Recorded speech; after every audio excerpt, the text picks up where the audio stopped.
Welcome to the Coffee and Counseling Podcast, where two licensed psychotherapists give you their unfiltered opinions on mental health, wellness, life, and everything in between. It's real, raw, and ready to challenge what you think you know. Get ready for some tough love. Before we begin, just a brief disclaimer, this podcast is for educational and informational purposes only and does not take the place of therapy. We hope you enjoy today's session. Hello, everyone, and welcome to today's session of Coffee and Counseling, where we don't spill the tea, but the coffee will be piping hot, where we'll talk about all things counseling. We're your hosts, Rachel Steinhardt and Stephanie Van Schaick. Today, we're going to talk about something we hear about all the time. Morning routines are how crucial they are in order to live a better life and to achieve your goals. But are they really? Or is this just another Instagram productivity flex? We're unpacking why morning routines matter, the psychology behind them, and how to make them actually work for you, not against you. So grab your coffee and let's get into it. Rachel, let's start out with your one high and one low from this week. Okay, you guys, we survived. The kids are going back to school. Thank you, God. Oh my God, I feel like this is so universal because also I like posted something on social media just about like how it's so hard to show up during this time frame. Mm-hmm. And I got so many messages from moms being like, we're all dying over here. So it really I felt the community, which was nice. But yeah, it's just like a godsend. They definitely tease you. A lot of the schools, like the first week, it's like, okay, first day of school back in school is 2 hours. Yeah. So no, I'm not kidding. The other day, I dropped my kids off at school. I came back home, had breakfast, fed my baby, and then went to pick them up. And I literally was like, what a joke. Like, it would have been less work to not even take them to school. Mm-hmm, mm-hmm. But whatever. I'm just happy dipping their toes in. Yeah, I'm just happy to be over this hump. And then I guess my low, it's so funny because I feel like people don't really realize that this is a low, but one of my clients I was talking to this week was just really struggling. And I mean, I think for any therapist who is doing this the way that we're meant to do it and the way that I hope most therapists do it, and we're in it for the right reasons, it hurts and it weighs heavy when one of our clients is particularly having a hard time or struggling. And I just really feel for this person. And, we had an extended session to just try and work through some of the things going on, but a lot of them were out of the client's control, which is really frustrating. So just feeling for the client and keeping this person in my prayers and everything. They're just going through a rough time, but that's such a great thing to point out because I think that a lot of people are very confused as to wonder rather if therapists think about their clients outside of therapy or if we actually care. And I know that that's something that I hear a lot and I see a lot on social media, and we do care. And I know that whenever I have a client going through a particularly difficult time, it definitely can weigh heavy on my heart after the session. And absolutely. I usually try to, pray for them and also do everything that I can to help and hope for things to turn around. But it could be really hard, and it does weigh heavy on us too. Yeah. We think about you guys in between the session. So in case anyone was wondering, but what about you, Steph? What was your high and low of the week? Okay. So my high is a little bit of a story time, and I'm going to try to keep it succinct. Yes. And Rachel, you're going to roll your eyes at me, but I'm not. So just give it a second. So I was sitting here minding my own business on a sunny afternoon, doing some work, and then I see a black furry thing out of the corner of my eye walk past my window, and I do a double check, and no. Steph, if you took in another cat, I'm going to literally lose my mind. Okay, wait for the rest of the story time. So I'm doing a double check, and first off, I have a mini moment of panic because it's I see a little black furry tail, and I have 2 black cats actually that both have they're furrier than regular cats. So both, and so I panicked for a moment, even though one was literally right next to me, and I'm so mindful of that. I knew that no one was outside. So anyway, I walk out and there's this little dog, and what did they say? It was a Pomeranian. Oh my gosh, so cute. And she was ready to become like my dog immediately, because I'm like, hello. And she comes running over and is like ready to walk into my house and all of that. And I'm like, oh my gosh, that's so cute. But I'm like, I don't know. Obviously, this dog belongs to someone, but even Right. so, I'm like, I need to, like, what are you supposed to do? Like, if you have an opportunity to take them in and help them, I feel the calling to do that. So I open up my garage because I couldn't bring her in with my cats, because you don't know, like, if Cats they, and dogs. yeah, that, and you don't know, again, if she didn't belong with someone, did she have something, blah blah blah. So Right. anyway, I brought her in, and I don't have a Facebook personally, so I texted all my neighbors. I'm like, does anyone know this girl? I asked my mom to post it on Facebook. I posted it on the Ring Neighbors app, and it took a while. Well, in my mind, a while before someone like responded that like it was their dog and they were coming for her.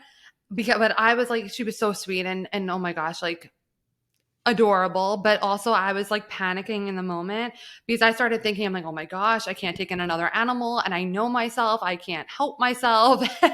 And anyway, long story short, there was no cat taken in, there was no dog taken in. It was nice to be able to spend a little bit of time with her, and it was nice to, that our paths crossed for a wee speck of time, and that I was able to help and bring her reunited with her family. How did you find the owner? Did she have a dog tag? So it ended up being on, they responded on Facebook. So my mom put them in contact with me, because again, I don't have the Facebook. So they're like, oh, this looks like our dog. And yeah, so that was that. And it was funny because like people were responding on the Ring app, but like nothing about, like, they're like, oh, it's a Pomeranian. Oh, like, that's such a cute dog. And I'm like, I keep getting these notifications. I'm like, that's nice, but that's not what I'm looking for. I'm looking for Oh her my mommy or goodness. daddy. So Oh, yeah, that was sweet. And it was kind of a low too, because I was like, we were like a little sad bonded to and part with like the cute little sad. doggy. Yeah. But it was a good thing overall. And then my low would be a couple days ago, I woke up and I'm like, I have this pain in the bottom, like the heel of my foot. And it really hurts, like, to bear weight on it. And I was looking it up, and I don't know, but it feels like a bruise on it. And Oh, that's really hard when you literally need walk. to walk? Exactly. So I'm like, oh, this is kind of painful. And like, I'm trying to like keep my foot up or whatnot. It's starting to feel a little bit better now, but that was a bit of a difficulty, because I'm like going slower. I couldn't go for my walks, and I like my morning walks. So it's Did you figure out what it was? so not really. I mean, I looked it up online. It said it could be just a bruise. It could be like plantar fasciitis, which I hope it's not. But I think that what happened was that I did end up bruising it, and being that I always kind of think that it's a muscle related thing, I started rolling it out on like one of those roller balls. Oh my gosh. And I think I made the bruise worse. So that was not the best Oh gosh. method. But I iced it, and I tried to stay off of it and rest. I tried to do what I could do to help it heal. And like I said, it's throughout the day today, it's starting to feel a little bit better. So I'm feeling good about it. I'm feeling like it's on the mend. So all in all, that would be my low for this week.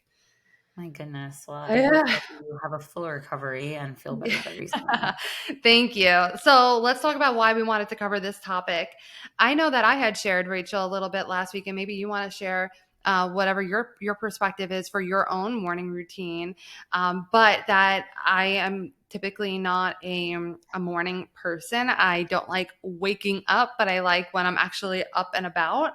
But one thing that really stresses me out is when the mornings start in a chaotic fashion, and that there's certain things that I just would like to get done or do in the mornings to prepare myself for the day. And if for some reason I'm unable to do it, or I'm oversleeping and lose track of time or end up rushing, it really can create the blueprint for the day. So it's important to discuss how morning routines can be helpful, taking away the social media aspect of it, because it doesn't have to look like that. But how can we explore the psychology behind morning routines, and how we could share some we're looking to share some practical tips with you to try to help you guys build your own morning routines, or just be inspired to do something to help your mornings feel a little bit better, to set yourself up for a better day. Yeah. And like, I know for me, I think a lot of why I wanted to cover this topic, aside from the fact that I think every single human on earth can relate to it, I keep seeing it on social media, like everyone posting their morning routine or like, get ready with me. And I'm like, who cares? Like, why? Right? It's just, I don't know. You guys are talking to the wrong people. Like, we're so not influencers. It's unbelievable. And I get it for someone like that. The point of their page is like, maybe if a mental health person did it and it wasn't like in an influencer way, it was like, hey, if you're struggling, here's ways to help you get up and get out in the morning. Here are things that could be helpful in the morning, which is a lot of what we're going to be talking about, for that educational piece or the motivational piece. But for the ones who are literally just like, pretending that they didn't just set up a camera in front of their bed and do their hair before they pretended to wake up, and then pretended to wake up at 5 a.m. and whatever, the whole thing, it just literally drives me up a wall. And then everyone's like trying to, I don't think this, I saw like a comedy video about this where someone was like, well, I woke up at 7. Well, I woke up at 6. Well, I woke up at 5. Well, I woke up at 4. I was like, I never went to sleep. Okay. Like, it's just like, what are you trying? Just like the whole morning routine hype has gotten completely out of control. And so I was like, okay, I feel like we need to weigh in on this a little bit. Totally. Happens to be, I have a lot of respect for the concept of morning routines. I think that, and we're going to get into it, I really think that they can be helpful. I think that they can be extremely productive. I think they can help you, like you said, get your start off on the right foot. But it depends on so many different things for so many different people. So like, I know growing up, like you, I was never a morning person in the sense that I absolutely hate that feeling of getting up in the morning when you're like cozy in bed and you have to pull your sheets off, and I can't stand that feeling. And there was something that was always, I think until I got older, I didn't realize how much of an issue it was, because growing up, my mom would always be like, oh, you're a growing teenager, it's normal. And everyone would like sleep on the bus on their way to school. But I would like wake up tired, and I would like wake up feeling gross. And if I felt too tired or too cold, and this was a huge part of living in New York, like when I would wake up and it would still be dark outside, the dread that would come over me was unmatched. The like level of exhaustion and physical fatigue and like pains and aches that I had in my body. And that could definitely be related to other things, like autoimmune stuff and whatever, but it just doesn't make morning time like so enjoyable for me. And in all seriousness, I think that's where one of my complete love and obsessions for coffee came in, because in all of this like gloominess of the morning, the coffee, like I always say, my coffee is my cup of happiness. Like my coffee was my ray of sunshine when there was no sunshine in the morning. Like completely seriously, like I was like, okay. And this is something I tell clients all the time. Like when you have to do something, when you're faced with something that you really don't want to do, what can you bring into that space that makes it a little bit exciting, that makes it a little bit good, that, is the silver lining? And so for me, coffee was the silver lining. Happens to be that, it's like the silver lining all the time, because I can have coffee morning, noon, and night. Steph knows I can have a full cup of coffee and literally go to sleep. Yep. But confessions. But yeah, I really struggled in the morning. And then I think as I became older, my schedule changed so much depending on classes and work. And then when I got married, my schedule changed, and then COVID hit, and then I had children. So forget it. Your schedule is like out the window with newborns. And so I don't think I ever got the opportunity to really create that, like in your older 20s or 30s, like the whole, let me do my face and my makeup and my skincare and my quiet, like a cup of coffee. I don't think I really ever got to get to that period. But my goal is to do that at some point. I do want to have this like set morning routine. Right now, it's just like the insanity of whatever happens with my kids. I can wake up an hour earlier, 2 hours late. Let's switch that. 2 hours earlier, 1 hour later. It just like, it depends on what the night looks like with the kids, what time they decide to get up, what their morning is going to look like. There's no such thing as not having a chaotic morning when you have little ones running around. It's just complete insanity. And this one's like running around, like around the house when they're supposed to get ready. And this one doesn't want to brush their teeth. And this one refuses to put their pants on. Like, it's just, and somewhere in there, you're just lucky if you brush your teeth and pee. So like, that's my morning routine. Well, it can be really small things like having, and we'll talk about it later, like an anchor habit where even if you just brush your teeth, if that's something that's grounding for you, then that's something. So that's really like, in all seriousness and so on brand, like coffee was and is my anchor habit. Like, no matter come hell or high water, it's not always at the same time and it's not always in the same way, but coffee's going to happen. Coffee's going to happen at some point. And that became my, like, this thing needs to happen. And I try to do like one thing that makes me feel a little bit more like a human, or I'm like, okay, like, you need to be a little bit more put together on certain days of the week, because it's not always possible every single day, So I do think that there's wisdom and beauty and strength and healthy habit in having a morning routine. But I also see all of you that, for the reasons of like, life is a little crazy right now, especially for parents. It's okay if you don't have a morning routine that looks exactly the same every single morning, but within that, still creating healthy habits and still holding yourself accountable to get certain things done. Right. So like, even though I'm joking, like, okay, you're lucky if you get to brush your teeth, that doesn't mean that there should be mornings where you don't brush your teeth, like, so I think at the end of the day, the concept of it looking the same every morning doesn't always happen, but certain things get done every single day, period. And I think that that's one of the things that we're going to get into of, what makes a routine, and is it what we're seeing in these cute little reels online, or, does it mean that you're creating healthy habits that you want to incorporate into your everyday life? What is it? And there really is a science behind it. There is, the concept of Steph said, like, starting the day with chaos versus predictability. A lot of people feel, and I would say most people feel, a lot of comfort in knowing what their morning is going to look like and having that to look forward to every day, and not needing to make decisions when you're half asleep, like having that decision fatigue. It's a real thing. You want to just like, I know I'm getting up, I'm doing my, my skincare, I'm taking my shower, whatever it is that people do. And that's kind of going to make them feel grounded and give them comfort to go along with their day. There really is a concept of a circadian rhythm and mental clarity that comes with that. I think people are very focused on that piece for sleep hygiene, and people don't realize that it's very true also for when you wake up and how you wake up. I don't know if you remember this, Steph, when we were like high school era or younger, and they just started putting like ringtones that were songs on cell phones. And it before was you had to record it. Yeah. And it was like, we had a total of like 2 seconds of 5 songs on the entire planet Earth to choose from. But it was the coolest thing.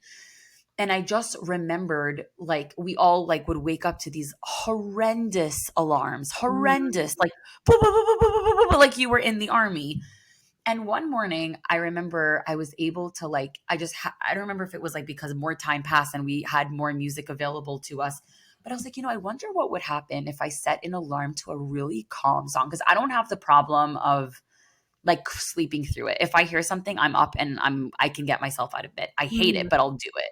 So I was like, I wonder what would happen if I put a calm song, and it totally changed my morning. Like waking up to something like acoustic or a beautiful piano or a song that made me feel at peace. It was so different and such a different start to my morning than waking up to like, or like one of my siblings yelling, Rachel, get up, So I think that was one of the first times that this concept of like a morning routine or creating healthy habits in the morning, and we'll do a separate one for nighttime, when this really came to fruition of, oh, this is really a thing. And, giving it the ability to create that mental and spiritual and emotional clarity for you. And obviously we know anyone who suffers with anxiety, but also anyone who just has a lot of stress, people like predictability. People like knowing what's going to come. They don't like running around question marks. So creating a predictable morning for the most part, is a really soothing way to start your day and doesn't give you added stress. There's also like this mental link of people with routines often experience lower rates of depression and higher emotional regulation. I do think that a lot of that is very much related to the predictability, but it's also, if you have those healthy habits as part of your morning routine, it's forcing you to engage in these habits that a lot of the time don't happen when someone is experiencing depression, or someone has a hard time with emotional regulation. You're forcing yourself to do things that are, and we talked about this in another episode, these are acts of self-care at the end of the day. These are acts of literally making sure that you are taking care of yourself. Like I just said before, whatever happens, you got to brush your teeth. Like you got to go to the bathroom. You're going to hopefully clean yourself. So these are things that, whether we like them or not, no matter what our day looks like, there's like the bare minimum of what we want to get done to take care of ourselves. And when we're talking about morning routine, yeah, it doesn't always mean having a 10-step luxurious facial process in the morning, but it's making sure that we're getting our physical hygiene needs met, our mental hygiene needs met. Like for me, I make to some degree prayer part of my morning every single day. Sometimes I get 30 minutes to do it, and sometimes I get 3 minutes to do it, but it's going to be part of my day. And that's my emotional, mental health piece that I create a habit in doing every day. Obviously, I do it for other reasons as well, but those are the things where we force it to be part of our day, and that keeps us in a mentally regulated and healthy space. Mm-hmm. Um, but again, there are a lot of myths as to like things that people push as healthy. I'm not saying they're not healthy, and I'm not saying there aren't benefits to it, and I'm not saying it's not good for you, but thinking like if you don't do this, you're not really having a healthy morning routine, whether it's, like we talked about, crazy hours of waking up in the morning, or, needing to do a 30-minute journal in the morning, or drinking some type of random green juice, or, doing an entire like 45 yoga meditation. Not everyone's able to do that. If you're able to do that, awesome. Love that for you. Love that for everyone. But that doesn't need to be what it looks like in order for you to have a healthy morning routine. Is Mm-hmm. putting that out there and something to keep in Yeah. mind. The social media aspect of it can really create some unrealistic expectations. And then it's really unfortunate too, because if you have these unrealistic expectations that like, why can't I wake up and have a 30-minute skincare routine and have enough Right. time for that? Then it could be one of the things that we talk about, like starting your day with chaos because you wake up a little later and then you're really frustrated with yourself. Right. So you're going to find that as we talk, especially as we get more into the practical tips, that you're going to need to figure out how it works within your life, within the season of life that you're in as well, and really being realistic and honest with yourself. Let's dive into the mental health aspect of morning routines and how it could be helpful or make or break you almost, in a way. So Rachel talked a little bit about that control versus chaos. And sometimes the chaos is unpredictable. And like Rachel has talked about many a times, is the spilled coffee effect. True story. This week, I can't believe I did it. That I put the Keurig on 2 different times without putting a mug underneath it. I've done it. Oh my gosh, Steph, what is wrong with us? I know. I said, I'm like, oh my gosh, it's happening. Like it's just catching up to me. And I couldn't believe it. I couldn't believe it the first time. And then I really couldn't believe it the second time. I'm like, this is like never happened. And if it did, it would like, I caught it first. But anyway, so I didn't catch it until I went back for my coffee and it's all over the place. And before, I mean, that could definitely send you into chaos. And I would say that my younger self, it would have absolutely been the spilled coffee effect, where it would have been really, really difficult. But this is one of the things too, if you allow yourself some time and space, that, okay, if there is a little bit more traffic, or if your coffee spills, that you are able to address that without it becoming more chaotic, almost like a little bit of a clean up and break and reset for your day. So when we start our day off with chaos, whether that be spilling your coffee, or having a lot of traffic, that you're running late to a meeting, waking up late and not having the time to do the things that you really are hoping to do, it basically sets the tone for the day. So one of the things that could be really helpful in this is, within your self-worth, recognizing that there are certain things that you owe to yourself. Like Rachel said, brushing your teeth, trying to take care of your hygiene. Some of these things might sound really, really small, but if at all possible, and maybe you pick one of these to really work on, but like brushing your teeth, making your bed, tidying up your bathroom after you use it, and like do what your makeup or your skincare or whatever, instead of leaving everything all over, making sure to put everything back in its spot. I'm not saying do each and every one of these things to the high hills, but doing those types of small things really helps to build confidence in you being able to make that commitment to yourself and say, hey, I'm worth these things. I'm worth being able to look at a made bed, or I'm worth having my teeth be brushed, or eating breakfast and making sure you're eating breakfast and making that time and commitment to yourself. Leaving time not to rush too. That is one of the things that is the worst for me, is whenever You I feel, hate that. I know you hate that. I hate it. Yes. So I really try so hard, and I would encourage, I think that this is the thing for most people, that if you feel like you're being rushed and pushed to rushed in general, it could really set a person into not the greatest mood. And we want to also set up the day where we are preventing unnecessary stress, as opposed to just feeling like we're constantly putting out fires. So some of this might actually start the day before. I shared in our last podcast, that being that I'm not the biggest morning person, and I'm not the biggest breakfast person either, breakfast food type of person, but I really do value and recognize the importance of breakfast, and I hope you all do too. I make smoothies the night before so that I can have that for my morning, and that sets me up to prevent that stress from me ending up hungry, or just not having anything until a later time. I have a spot where I keep my keys, and therefore I know anytime I'm looking for my keys, I'm not running around trying to figure out where it is. These things could be very little, and I would encourage all of you guys to say, like, what might be the fires that I tend to put out a lot, that I need to be putting out a lot? Are there systems that I could put in place, or parts that I could put in my morning routine to help me to set my morning up for better success? And it's not about perfection, but it's about setting yourself up with less landmines that you have to deal with and run into. I find that, and Rachel, I'm sure you do too, that clients who develop routines often feel more grounded, and also tend to make better progress in therapy, because if there is a goal that we have, a lot of times it is a goal that ends up being important to incorporate in a routine. I know one of the things that I work a lot with is sleep hygiene with my clients, because that is Mhm. so crucial for mental health and physical health as well. And that goes back to your nighttime routine, your morning routine. So Rachel, what's your experience with all of that?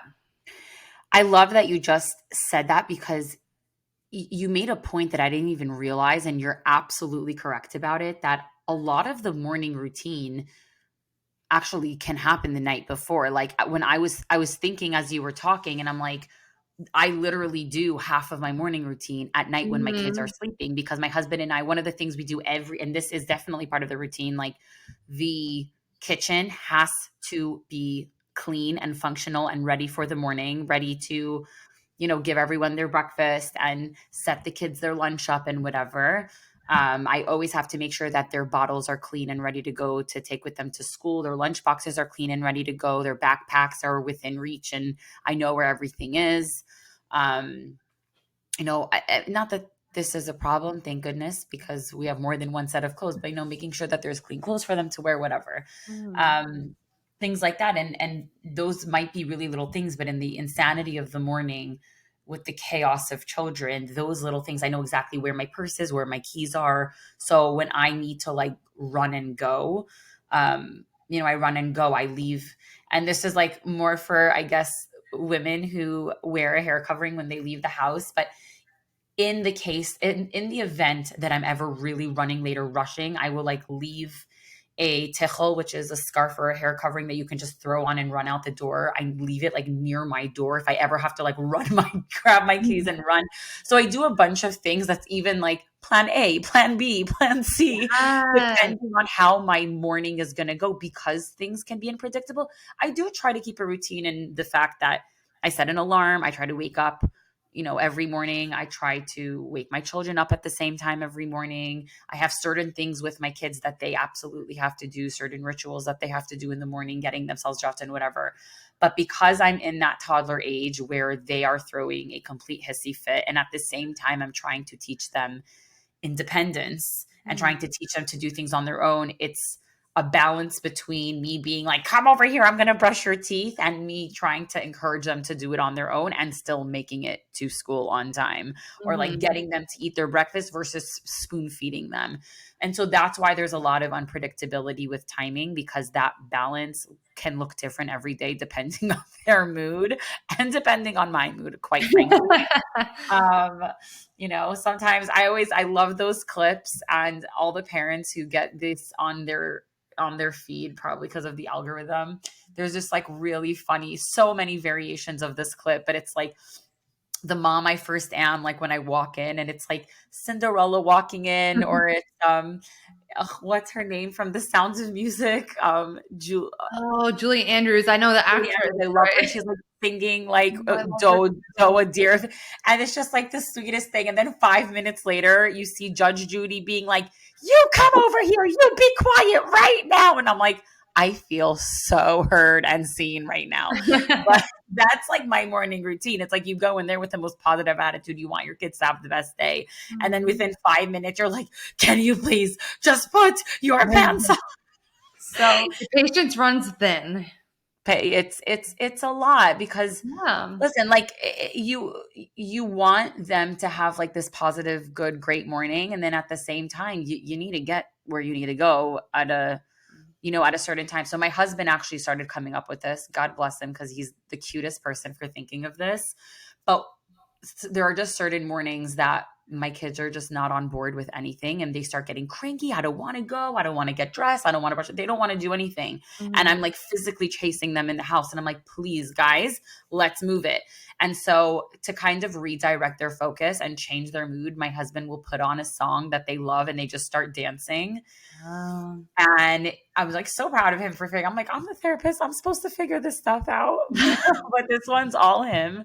Mhm. And yeah, and they'll just like dance it out and get that negative energy out of their system. And it kind of is like a restart button to get them focused and try again. Yeah. So we have all our kind of, you know, tricks for the morning. Mhm. But I think when the morning is not just you getting yourself ready, the routine looks very different. So I'm Sure. really curious for people who are not yet or are not planning on being in the parental space versus parents who are listening to this podcast. Like, what is your take on the morning routine, or Mhm. how are you relating to what Steph is saying versus what I'm saying? Mhm. Because that is such a big piece of it. Mhm.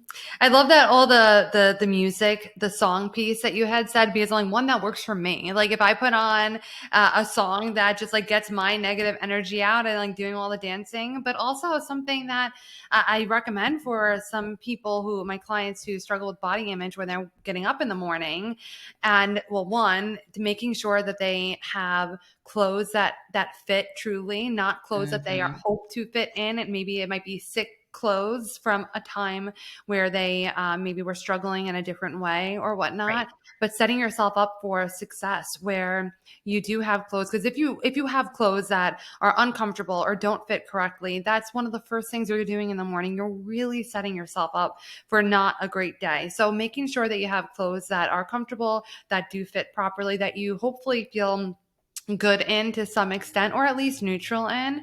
But then you can also put on, and sometimes this is what I recommend, putting on a song that is like a confidence booster, and doing Yes. that while you're getting dressed. It sets you up in a much better way. Yeah. So when I was like just me, that was my whole morning was I was listening to songs getting ready. And I Mhm. really should have put two together. Like, hey, maybe my kids would like this, but sometimes it backfires. They're like, no, I don't want that song. I want this song. So, it all depends on the mood. But Mhm. to go into just how sometimes, a lot of things that have positives have negatives. So Mhm. in terms of the routine, that's true as well. So a lot of the time we have, as so many things in life, the thief of happiness, the comparison trap, right? We think if my routine doesn't look like this person's routine or this influencer's routine or what my parents think is right, what my siblings think is or whatever, then I'm failing. Some people are waking up at 5 a.m. and like their first thing they do is go to the gym. And some people, like I said, have their 1 hour hair, makeup, face, whatever routine. And some people are, having this green juice and then this I don't know, organic coffee, and then this really special handmade dough and like bread, The just like sourdough. very focused on like what they're putting into their life. And everyone has like their thing. And I think that we're all just on, especially online, trying to outdo each other's morning routine, Mhm. and just showing how productive we are and how early we're getting up and how much we're getting done in the morning. And that's why I'm so obsessed with those reels. That's like, what I do when I need to really take on the day and the person's just sitting there like sleeping with their head into the pillow, like snoring. And I'm like, thank you for being real. Yeah, right. I'm like, because not all of us are waking up at the crack. But listen, some people do that, and truly kudos to you. Like a lot of my siblings are like that, where they're literally waking up at the crack of dawn, and they have like those routines that you see on Instagram. Mhm. That's literally their morning. And I'm Mhm. like, listen, if that works for you, there's no hate there. Like if Mhm. that works for you, that's wonderful. And if that makes you feel good, I think that that's amazing. It's not to say that those things are bad. It's to say that if that's not what your morning looks like, you're not a failure. You just have different things that work for you. Like I remember most of growing up, I mean, there was a period of time I switched it to the morning, but I almost always worked out in the evening. That's what felt good to me because I Mhm. didn't like moving my body that way first thing in the morning. Does that mean that it counts less if I'm like doing it at night? No. Everyone just does what's good for them. So don't be so quick to compare yourself to other people, and you don't know what someone else's setup is going to look like. Even me and Steph, we are such good friends. We have so many similar interests. We have so many similar thoughts and beliefs and ideas, and our mornings are not going to be able to be the same even if we wanted them to be the same, Mhm. because we have different setups. And it's as simple as that. Then comes the one that really I think is one of the biggest issues with just routines in general, is the rigidity around it, right? And I think so much of mental health disorders is when something becomes an obsession, when something becomes a compulsion, when something becomes an addiction. And those are really intense words to use. But the reality of the situation is some people get very, very, very dead set in their routines, to the point where if their routine starts to look a little different, they kind of start to lose it. They get very anxious. They don't know what to do with themselves. At that point, it's like the spilled coffee effect is like not even the problem. It's like rhyme Mhm. and reason has left the building. And it's like if the coffee doesn't come out the exact way that they want, if they don't get their workout in, if they don't get to do their routine of whatever it is, self-care in the bathroom for 45 whatever it is, it's like that is literally going to ruin their entire day. Or if they're camping, if they're on a trip, if they're visiting a friend and their routine isn't able to look that way, they can't function outside of it looking that way. Mhm. So much of rigidity creates problems in overall mental health because we have to have a level of acceptance that sometimes the world has other plans. And it's okay to have the things that you like and to also even try to create those things when you're out of your routine. But part of a mentally healthy person is learning how to be okay with change, even if it's uncomfortable, learning how to deal with situations that arise that you aren't expecting, obstacles, whatever it is. And so making sure that you're not coming to a place of rigidity within your routine where it's starting to harm you more than it's starting to help you. Yeah. That's another piece of it as well.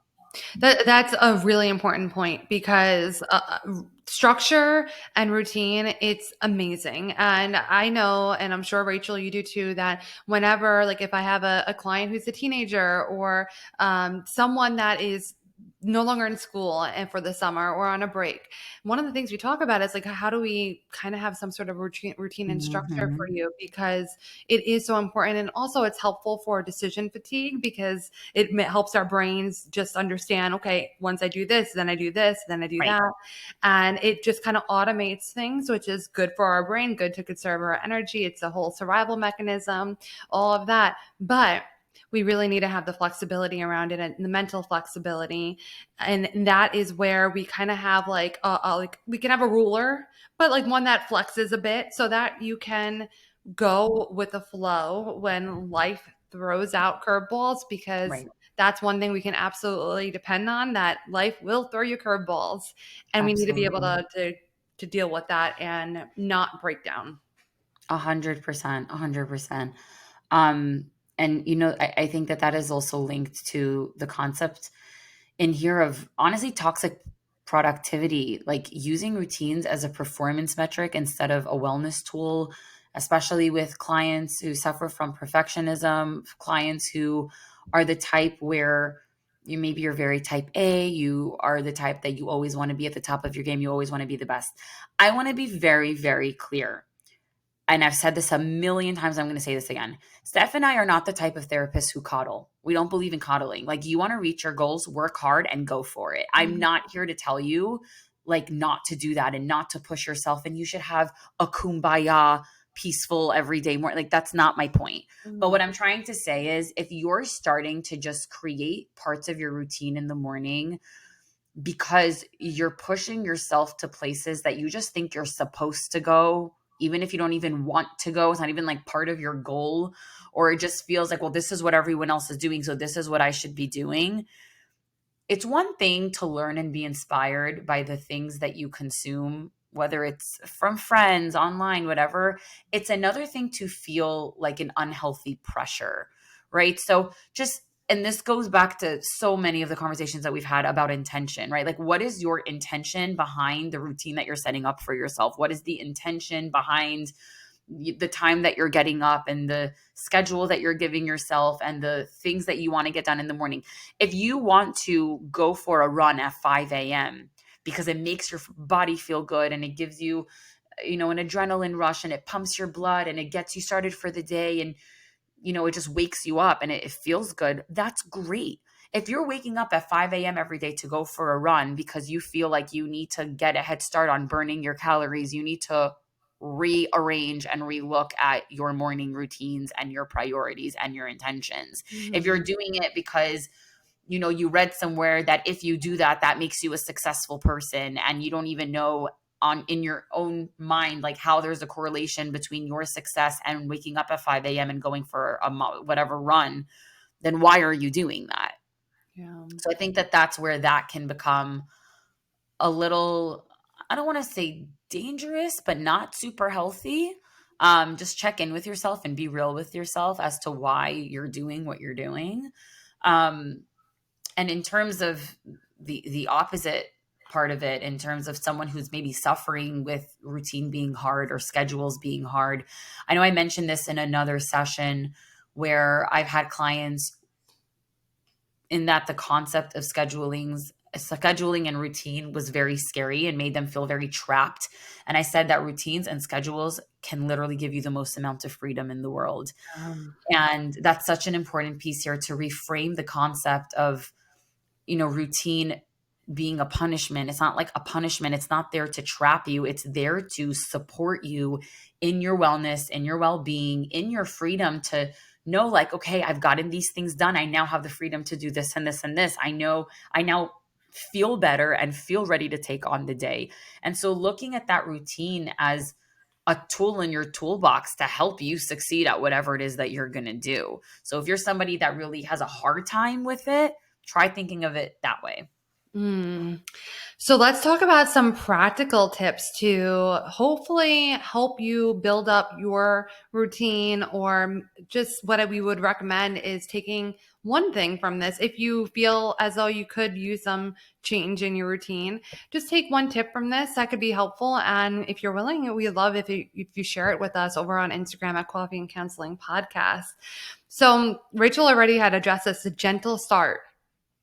This is something I've done too. When I used to wake up to that like blaring, horrendous alarm sound, and it would just make me so grouchy from the start and just mad at the world, mad at life.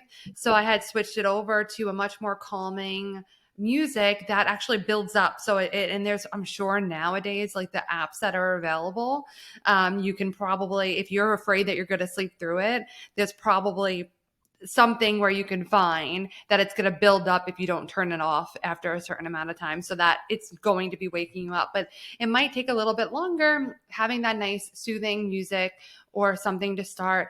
Also having something that, ideally, if you have natural lighting waking you up, that's great. But sometimes our schedules are not with the sun, and that's okay. Or we don't have, Sorry, New Yorkers.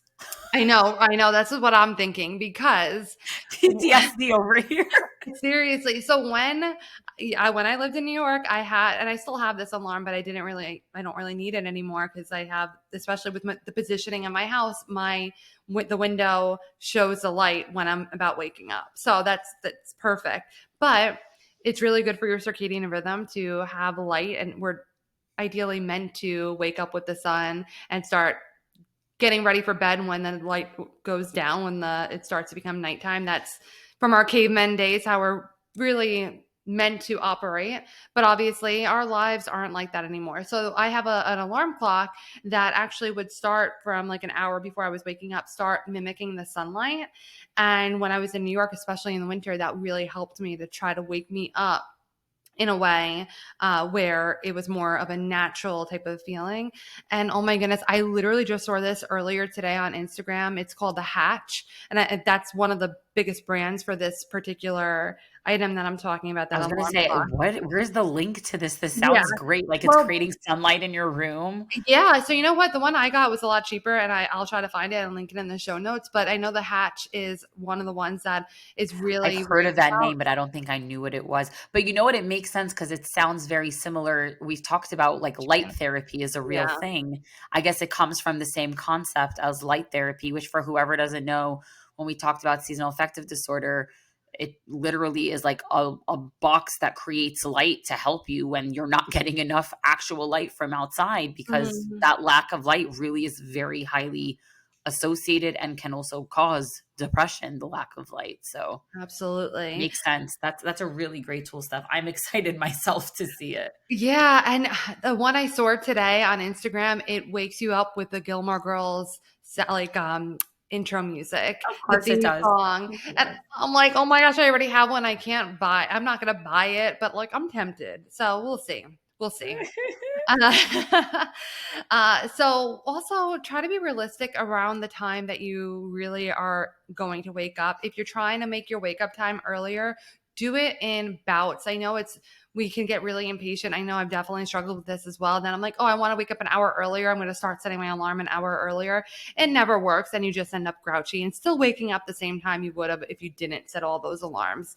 So if you can avoid a bajillion rounds of snoozing, it actually tends to make you groggier because it interrupts your REM sleep. And if you're Yeah. being honest with yourself, you could probably have just used that hour or slowly try to trail back your wake up time.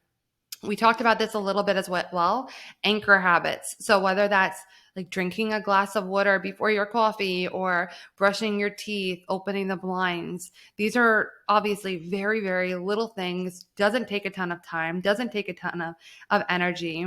but it helps to set the tone for your morning, where it's like every morning, no matter what, whether I have 10 minutes to get ready or I have 2 hours to get ready, this is something that will always be a part of my morning routine. And that really helps to build some consistency and just reliance that, okay, this is something that I do every single morning.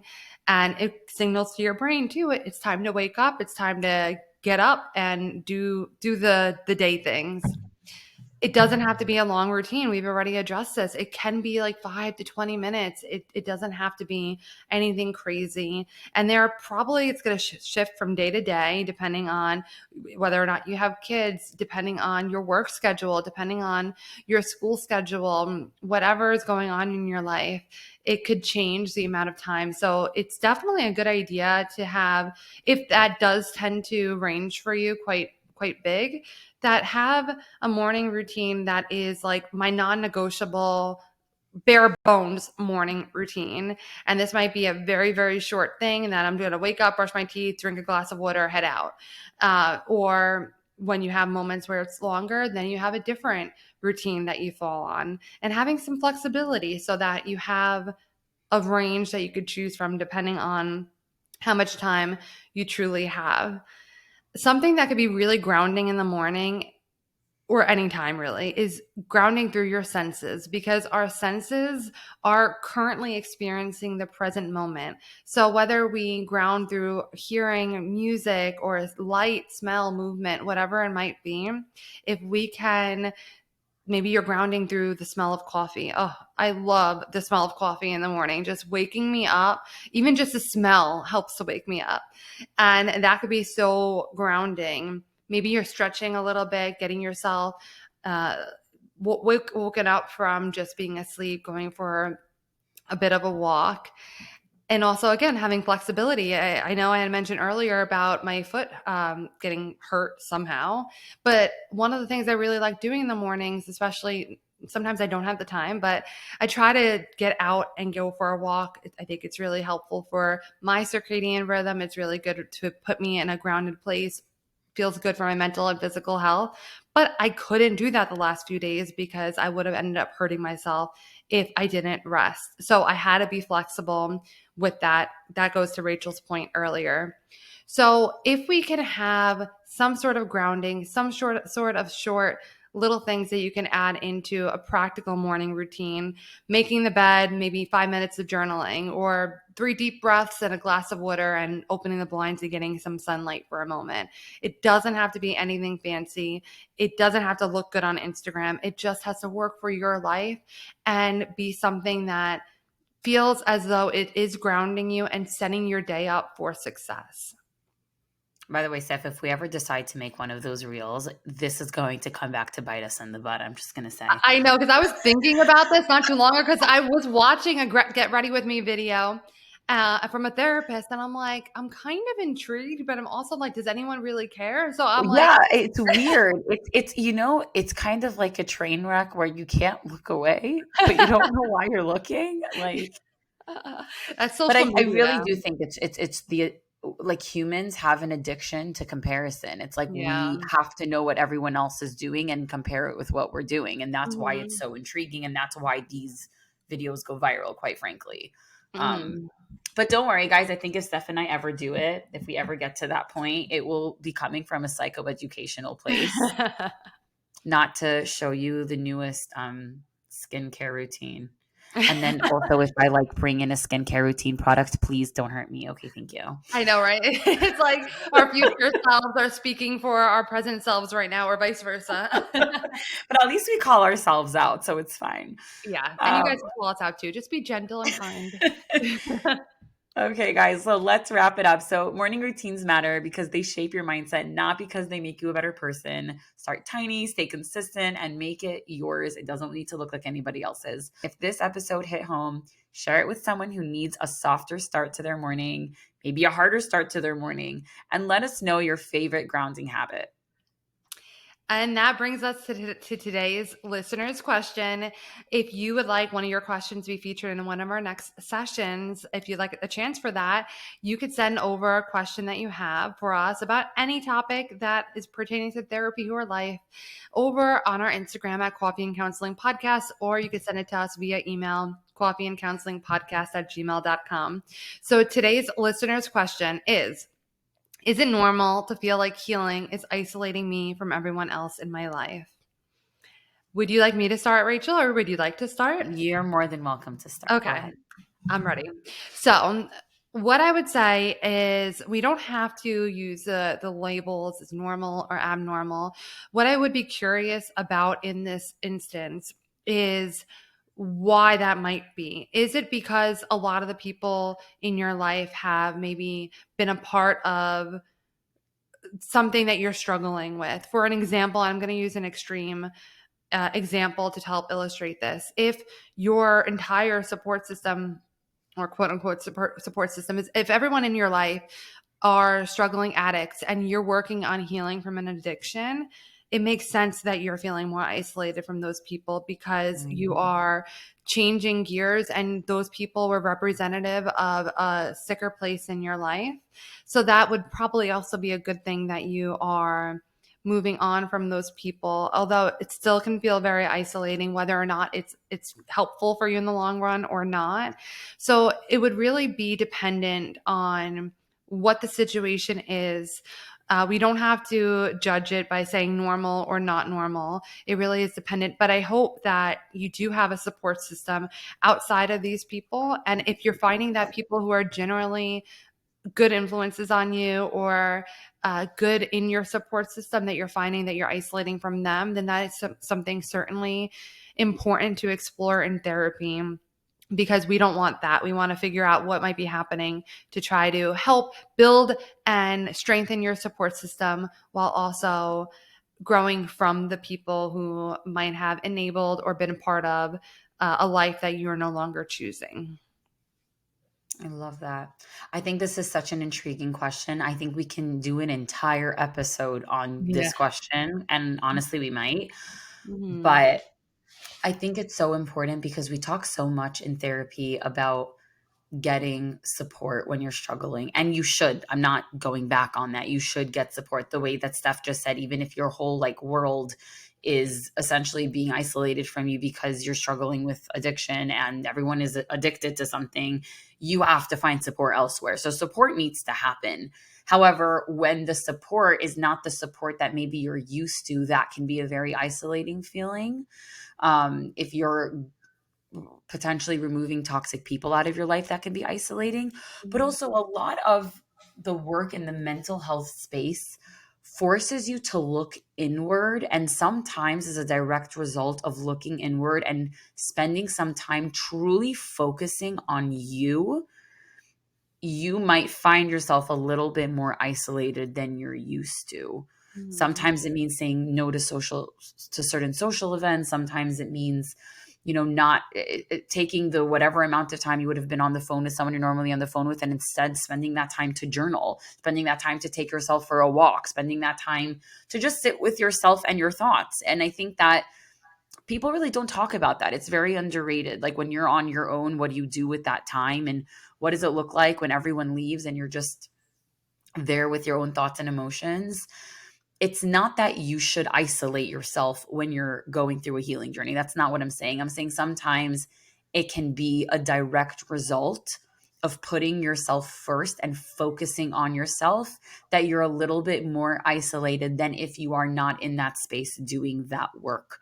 But Mhm. that being said, you should always have some version of a support system in general to fall back on, but also because it's also not healthy to cut everyone out of your life. And then when you're done with your healing journey, being like, okay, I'm back. That's not going to work either. So you have to find the balance in that. Great points. All right, everyone. Thank you so much for joining us today. If this session hit home for you, we ask that you share it with someone who needs to hear this. And please consider sharing with us one part of your morning routine that really helps you to ground, or something that this session had inspired you to add into your routine or change up in your routine. Again, you could send that to us or send us your listeners' questions over on Instagram at Coffee and Counseling Podcast, or email us at coffeeandcounselingpodcast@gmail.com. If you'd like to work with one of us, both of our contact information is linked in the show notes, and we both offer free consultation calls. Everything we discussed today will be linked in the show notes. And thank you again for joining us, and we hope to see you again next Tuesday. Thank you guys so much for being here, and we'll see you next week. Thank you so much for being with us today. Please follow our Instagram at Coffee and Counseling Podcast and send any questions you have about any topic to us via direct message for a chance for your question to be featured in one of our next sessions. You can also email us your questions or topic suggestions at coffeeandcounselingpodcast@gmail.com. Make sure to check out some of our other sessions available to you right now. Once you drink up all of those and your coffee, come back next Tuesday for our next session. The information shared in this podcast is for educational and informational purposes only and does not constitute therapy or mental health advice. Listening to this podcast does not establish a therapeutic relationship between you and the hosts. If you are in need of support, we encourage you to seek help from a qualified mental health professional. This podcast is not a substitute for individualized care. We do offer individualized therapy. If you're interested in individual therapy with one of us, please visit our practice website and send us an email to set up a free consultation call. All of the links and our contact info will be in the show notes.